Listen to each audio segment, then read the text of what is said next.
നീ തിരിച്ചു വരുമ്പോൾ കുറച്ച് സാധനങ്ങൾ വാങ്ങി വരുമോ? ഈ സെന്റൻസ് നമുക്ക് എങ്ങനെ ഇംഗ്ലീഷിൽ പറയാം? ഇവിടെ നോക്കുമ്പോൾ നമുക്ക് മനസ്സിലാവും ഇതൊരു റിക്വസ്റ്റ് ആണല്ലേ. ഒരു സാധനം നമുക്ക് ഒരു കാര്യം ചെയ്ത് തരുമോ എന്ന് നമ്മൾ ചോദിക്കുകയാണ്. അപ്പോൾ റിക്വസ്റ്റ് നമ്മൾ സ്റ്റാർട്ട് ചെയ്യുമ്പോൾ ഒന്നുകിൽ നമുക്ക് വിൽ യൂസ് ചെയ്യാം, അല്ലെങ്കിൽ ക്യാൻ യൂസ് ചെയ്യാം, അതല്ലെങ്കിൽ കുഡ് യൂസ് ചെയ്യാം, അതല്ലെങ്കിൽ വുഡ് യൂസ് ചെയ്യാം. ഇതിൽ ഏത് വേണമെങ്കിലും നിങ്ങൾക്ക് യൂസ് ചെയ്യാം. ഏത് രീതിയിലാണ് നിങ്ങൾക്ക് പറയേണ്ടത്? പൊളൈറ്റായിട്ട്, ഏറ്റവും പൊളൈറ്റായിട്ട് പറയാൻ വുഡ് യൂസ് ചെയ്യാം, അല്ലെങ്കിൽ കുഡ്, ക്യാൻ, അല്ലെങ്കിൽ ഫ്രണ്ട്സിൻ്റെ കൂടെയൊക്കെ ആണെങ്കിൽ വിൽ.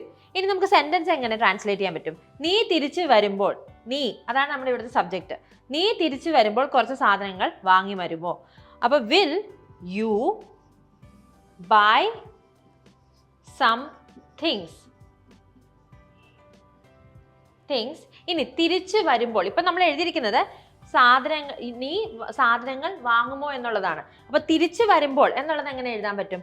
നീ തിരിച്ചു വരുമ്പോൾ കുറച്ച് സാധനങ്ങൾ വാങ്ങി വരുമോ? Will you buy some things on your way back എന്ന് പറയാം. ഓൺ യോർ വേ ബാക്ക് എന്ന് പറഞ്ഞാൽ തിരിച്ചു വരുമ്പോൾ. അല്ലെങ്കിൽ ഇതിന് പകരമായിട്ട് when you come back. Thank you. English Mithra. Stop worrying, start learning.